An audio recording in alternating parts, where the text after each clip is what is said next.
My name is Paul Wolliver. I'm the owner of Pinellas Power Products. This video is going to be about troubleshooting for my extended run fuel kits. I get occasionally calls from customers who their kit does not work or whatever, or does not work correctly. 95% of the problems are caused by assembly errors and it's sucking air. My kits do not use, and for the purpose of this video, I'm going to be using a Predator just to show the troubleshooting procedure. And the troubleshooting procedure itself is going to be the same on all the generators. The components are going to be different. Like the exact fuel pump that I use on a 212cc engine is going to be different than the one that I use on a 81cc engine or a 360cc engine and so on. And the positive crankcase ventilation valve and other components are going to be different, and they're going to be sized based on the size of the engine. But the operating principle is going to be the same. As I stated earlier, the name of my company is Pinellas Power Products. If you need to get in touch with me, please go to the link in the description section below this video and go to my website and contact me by email or phone.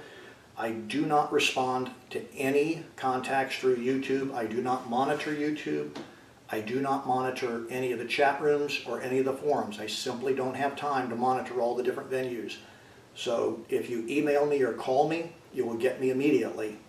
At any rate, this troubleshooting video is going to cover 95% of the problems that you're going to run into. If you do have a problem that's not covered into this or covered in this, please don't hesitate to call me. If you have one of my kits, if you have a counterfeit kit, I'm not going to be able to help you, because the counterfeit kits are usually somebody who saw my videos as to how I do it and then has cobbled together a bunch of mishmash parts that may or may not be sized appropriately. Obviously, if you've got a 360cc engine producing a pulse wave to a pump, it's going to act differently than an 80cc engine producing a pulse wave to the pump. And you've got to tune them all together. So just assembling a whole bunch of parts as a mishmash is not going to work. My kits, number one, I start with good quality components. The fuel hose that I use in the kit is a genuine Yamaha fuel hose. The fuel pumps that I use are either genuine Mikuni or genuine Facet. The fuel fittings that I use are Yamaha fuel fittings. And let me show you something here real quick. If you have one of my kits and need to replace a fuel fitting, you do not have to order it from me. You can purchase a Yamaha fuel fitting from your local marina or Bass Pro Shops or, you know, Amazon, whatever. But number one, the Evinrude fuel fittings are totally different size. The Mercury fuel fittings, the diameter of the pickup port is the same, but the length is different, so it's not compatible. You got to use Yamaha style fuel fittings. And let me show you some things about these real quickly. This one is the best of the ones that I have used. You'll notice that there's a slight lip right here on the main fuel port. You'll see that ring. This one, again, you'll see that ring where it gets slightly bigger, where it's pushed into the main body. And this is nothing but this one chrome plated. Then these, you'll see that there is a slightly bigger portion pressed into the body, and the body is hexed all the way up. And all three of these work good. My favorite would be this one. Nice, simple, no chrome to flake off, no, you know, it's small and so on. Now, here are some cheap imitations. And again, I liken these cheap imitations of the Yamaha fuel fittings to people trying to make counterfeits of my kit, a cobbled up mess. And the quickest way to notice is if you look right here where this piece is pressed into the main body, it isn't stepped up bigger. And what that does is it allows air to be sucked in around this. In fact, some of these are so poorly made that, okay, there you go. I just pulled it apart with no tools. You'll notice that, again, There's no larger area on it. Okay, that one came apart with no tools. Fine quality imitation junk. Okay, here's one. Again, there's a lip on it.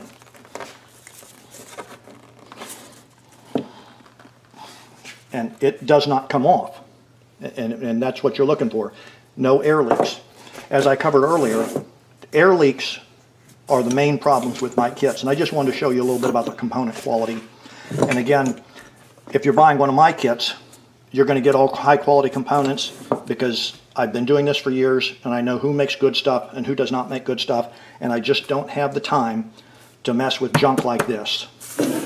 So if you need a replacement, you can either order it from me or follow the instructions I gave you when you go to purchase one. Make sure that it is stepped flange, and you can't see that over the internet. So I don't recommend you ordering them over the internet, Amazon.com, because the photographs won't show you that tiny little detail. Okay, so the average situation is customer calls and says, my generator starts and runs good when I first start it up, but after running for, we'll say, 10 minutes to 2 hours or whatever, it starts surging and then dies. And when I pump the prime bulb, it starts running again fine. And for some reason, customers always assume it's the fuel pump. And I'll tell you right now, I have never, ever had not even a single fuel pump failure. I have sent out fuel pumps to about 4 customers only because they insisted upon it. And you send them a fuel pump, and they put it in, and it's still got the same exact problem. And now they're willing to listen to me as I walk them through it. So we're not going to use any special tools other than 2 pairs of locking pliers to do the entire troubleshooting procedure. The first thing you'll do, and I'm going to use a used fuel hose because most of the customers' fuel hoses are going to be used. The first step is disconnect the fuel hose from the generator. Then, on the end that hooks to the generator, not the end that hooks to the fuel tank, push in on the ball and then squeeze the prime bulb. Gotta get something I can push in on. My fat fingers don't want to fit in there.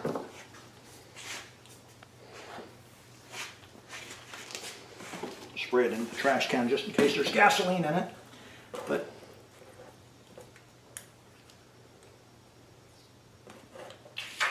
yeah, there's gasoline in it. Then with the prime bulb completely flat, release this end. Once both ends are released, turn loose the prime bulb. Now let's go to the fuel tank itself. And I'm going to start with a brand new tank, and you'll see exactly why in a couple of minutes.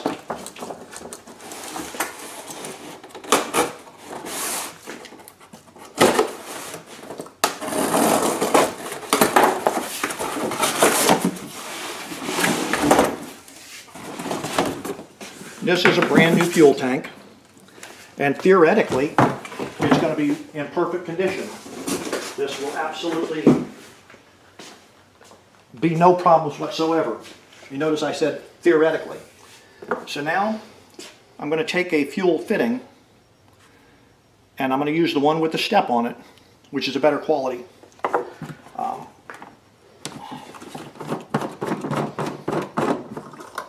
And you can either screw it on without pulling this out or with pulling this out, doesn't matter. But you're going to screw the fuel fitting into the lift tube.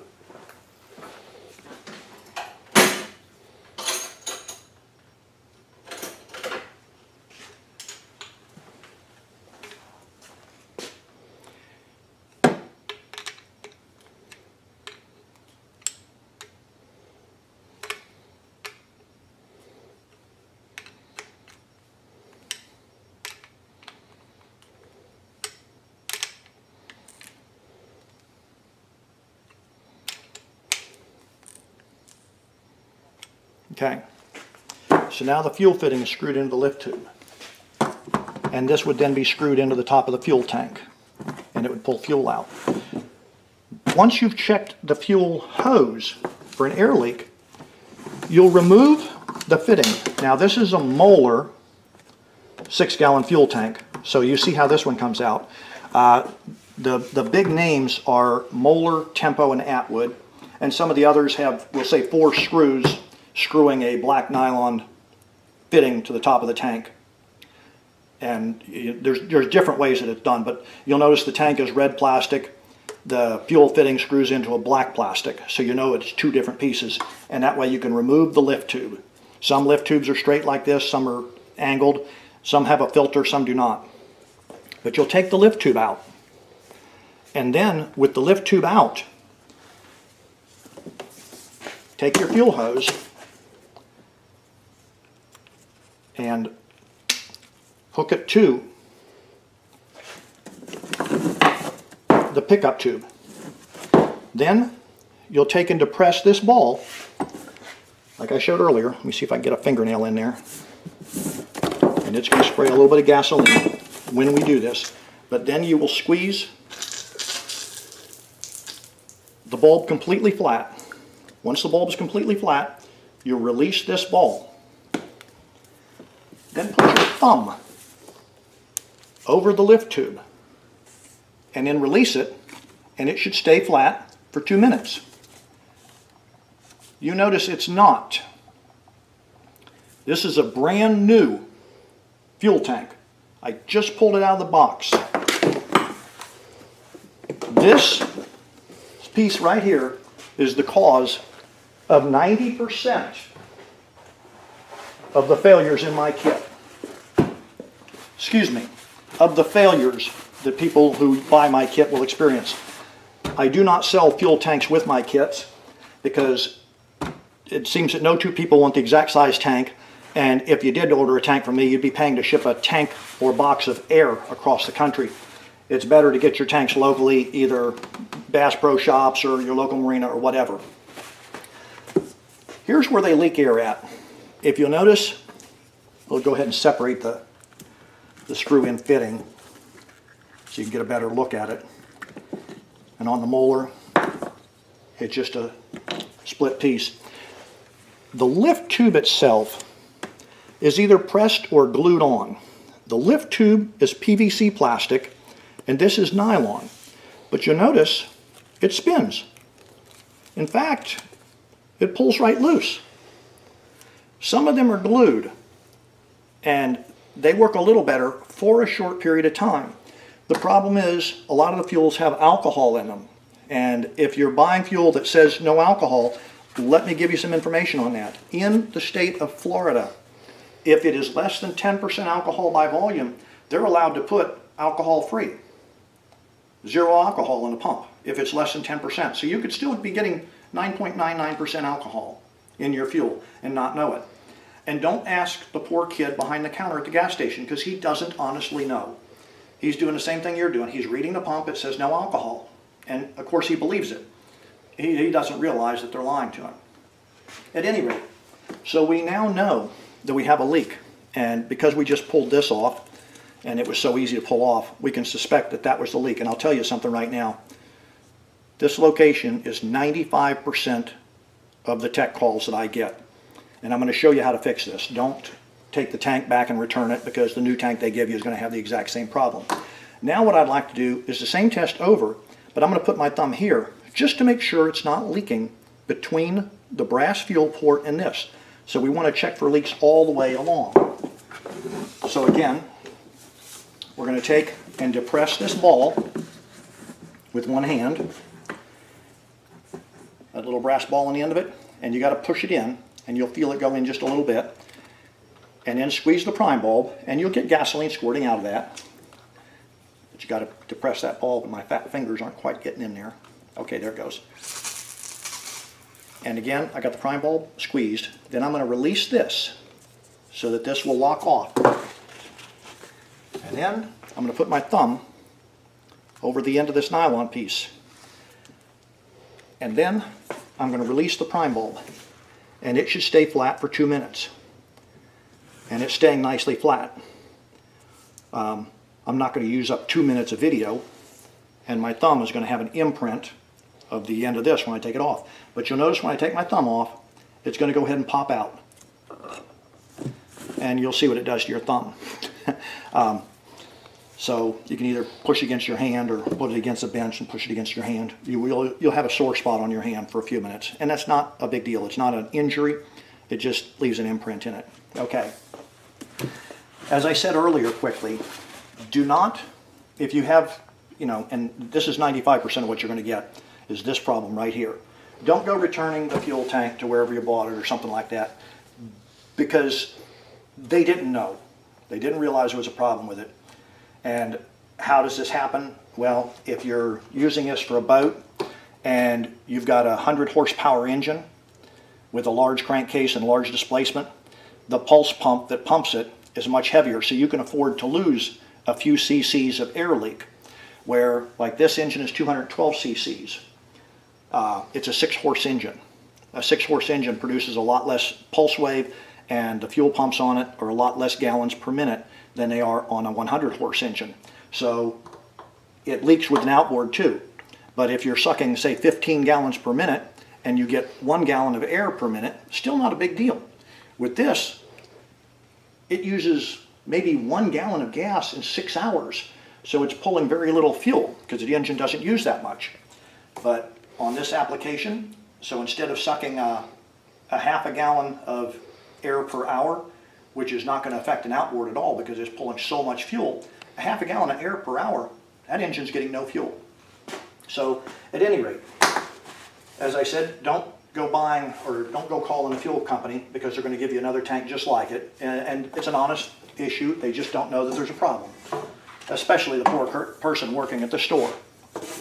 The solution is to go to Lowe's or Home Depot or whoever your local do-it-yourself store is and get a section of 1/2 copper stiff wall pipe, not the coiled up pipe, but the stiff wall 1/2 inch copper.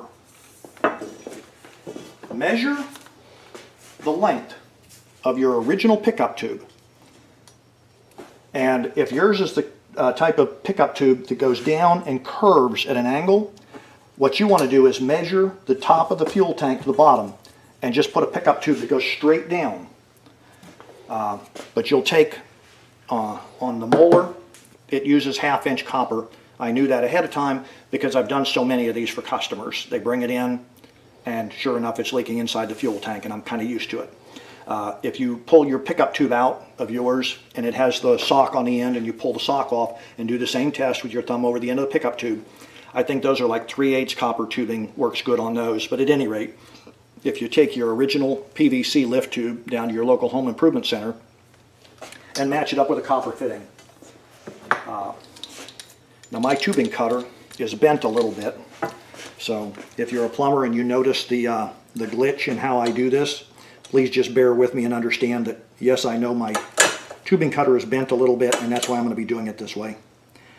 So we're going to mark it off to the same, and unfortunately this tubing cutter doesn't track straight. It kind of barber poles, so I'm going to be taking it back and forth instead of spinning it round and round. And again, that's because my tubing cutter is broke. You can use a hacksaw to cut the tubing if you want. You'll just have more metal filings.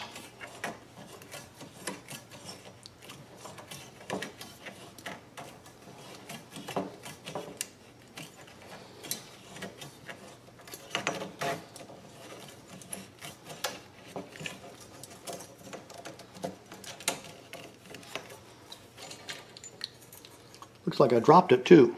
There's a chip out of it. But at any rate, so you'll cut your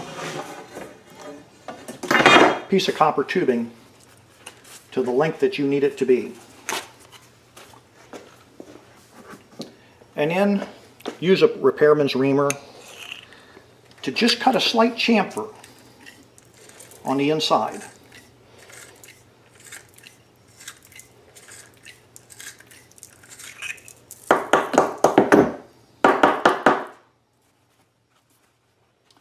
We don't need a massive chamfer.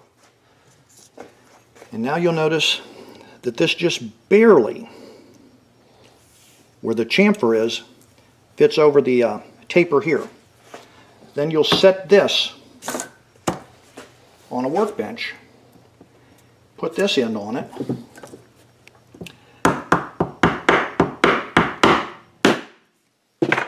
drive it on with a hammer. Now, it doesn't matter what kind of a fuel you're using, I guarantee that the gasoline is not going to dissolve or soften the copper pipe at all. We'll slide the seal ring back on it.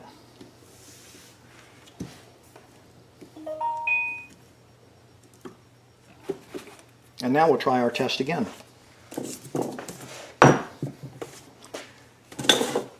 If this wasn't quite tight enough, what you do is wrap Teflon tape, and we're going to get to that in a minute. If this one doesn't quite seal, but you'll press the prime bulb, or excuse me, you'll press the ball in the end of this first,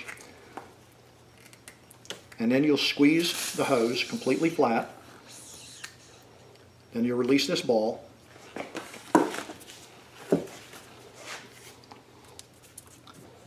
and then put your thumb over the end of the copper pipe, and then release this,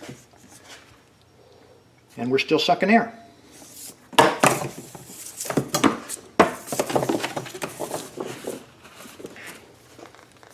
So because we've tested this right here at this end with your thumb, and it wasn't leaking, so you know that this fitting isn't leaking, this fitting isn't leaking, here it isn't leaking, and so on, it's still right here. Not quite a tight enough fit.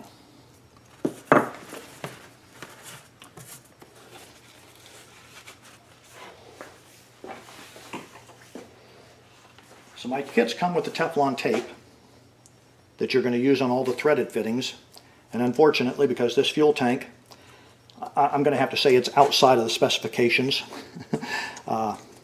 Take and wrap the Teflon tape, and don't go all the way over the end, but go right up to the end.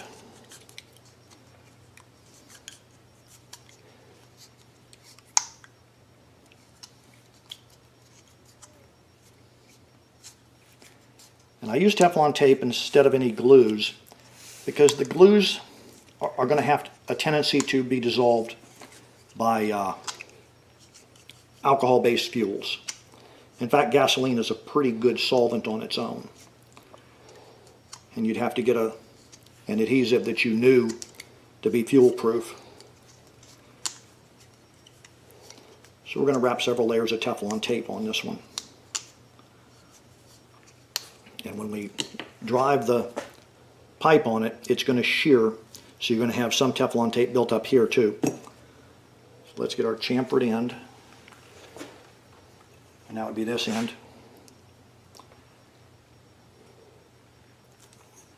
That actually drives on pretty easily. I just pushed it on my hand, which I don't like. It's going on that easily. Okay, getting a little bit harder. I still may not have enough Teflon tape on there, but you see the principle of it. And now, and that's why I'm doing this video, is because a lot of people have a difficult time understanding that a leak inside the fuel tank can cause all their problems. Again, I'm going to depress the bulb and squeeze the prime ball flat.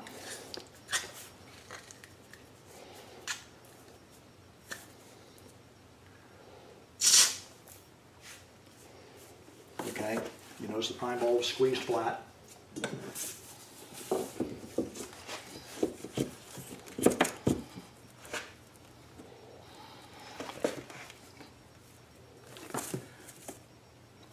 Okay. Looks like it's getting there now.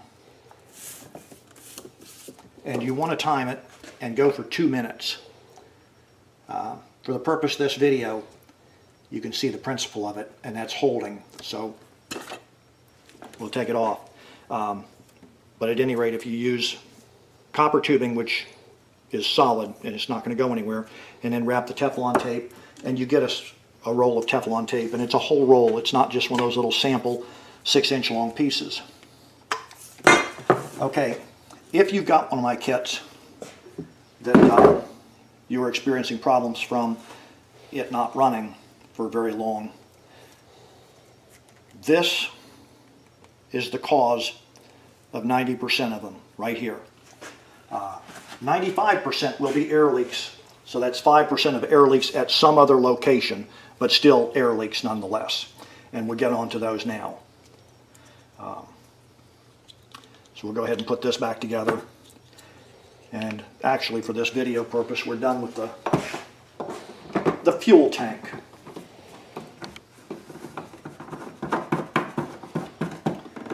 And again, as you just saw, the Atwood, oh, I got that wrong spot. The Moeller fuel tank, excuse me, uses 1/2 inch copper. But if you take the old lift tube with you to the home improvement store, you'll be able to get the appropriate sized piece of copper for whatever brand tank you have. Okay, now as I indicated earlier, the only special tools you're going to need are going to be locking pliers. So once you get this resolved, if you have this problem, your best bet is to go ahead and fire the generator up and run it for 3, 4, 5 hours, whatever, and make sure that the problem is resolved. If the problem isn't truly resolved, then you go to the next step of the troubleshooting procedure. And you're going to hook the hose up backward. You'll notice that there is a fuel tank icon on the end that goes toward the fuel tank. So you're going to hook it up to the generator input side. And what you're going to do is you're going to pull a vacuum on the fuel system. And if there's any leaks in the fuel system, it'll suck air. So the first thing we do is we shut the fuel valve off. And then we take one of the pairs of fuel or clamping pliers, and we're going to clamp the fuel hose that goes to the carburetor. And of course, that's going to be the output on the fuel pump itself. Now, each of the kits and generators are slightly different in their outside appearance. However, the principle is the same on all of them. So on the Predator, you get a flashlight.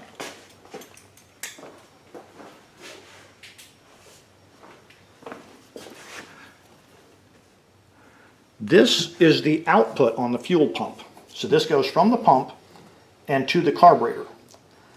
This one right here goes from the input port to the fuel filter and then on to the fuel pump. So that's the input side of the pump. So we're going to clamp the output line on the pump, and we're going to clamp it off completely. So now with the fuel selector valve closed, and this put to suck air out of the system. Now keep in mind, the volume that we're working with here is quite a bit larger, so when we squeeze this prime bulb flat, even if there's no air leaks whatsoever, it's going to pull a vacuum on the rest of this. So it's going to pop almost completely out. But then it'll hold steady. So we're going to squeeze or push in on the ball. Squeeze the prime bulb flat. Release this so it locks this end off. And then this is going to pop out somewhat. And you should be able to leave this for 2 minutes without it popping all the way out. And this, the 2-minute rule is basically so that you can see if there's a really tiny leak. And we're going to say that this one popped out. So to duplicate that, we're going to go ahead and remove these pliers. Okay, this one's holding real good, even with the pliers off. That's because the float bowl is full of gasoline, so the needle is closed on this one, so it's not sucking it in through the carburetor vent tube. Okay, there it is, just a little bit sucked into the carburetor vent tube, but that's why it popped out now when I removed this hose. But we'll say if it popped out with this clamp in place, the next step would be to go closer to the source to narrow it down. So if you had it clamped here, and it popped out while it was clamped here, the next step would be to bypass the fuel pump and clamp it here, which is on the input side of the fuel pump, and then do it again.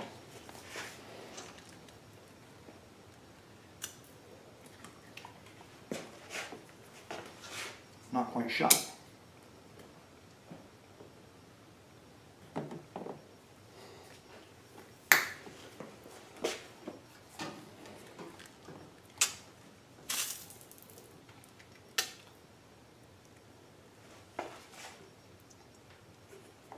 Okay, we have a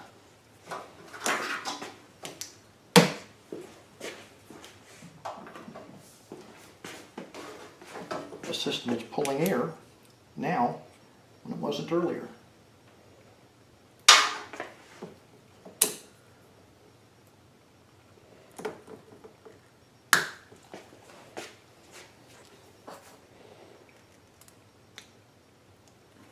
Okay.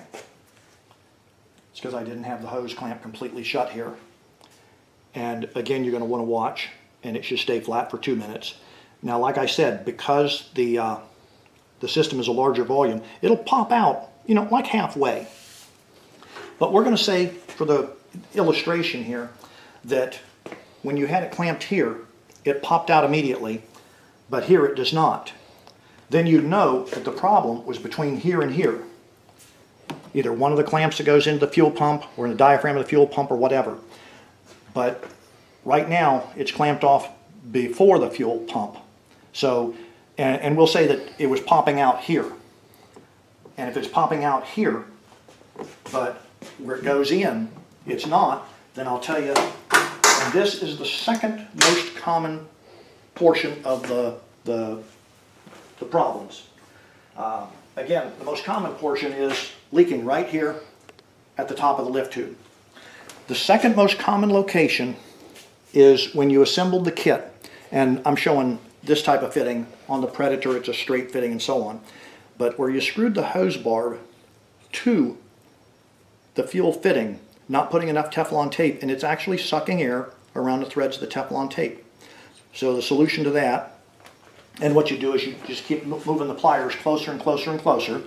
And I don't want to make this video so long that it bores people, but you move it closer and closer to the source. And if it leaks at one point and then you move it to the next point and it doesn't leak there, then you know the problem is between those two locations. But as I say, I'll give you a hint. The second most common location is right here, and that covers about 5% of the problems.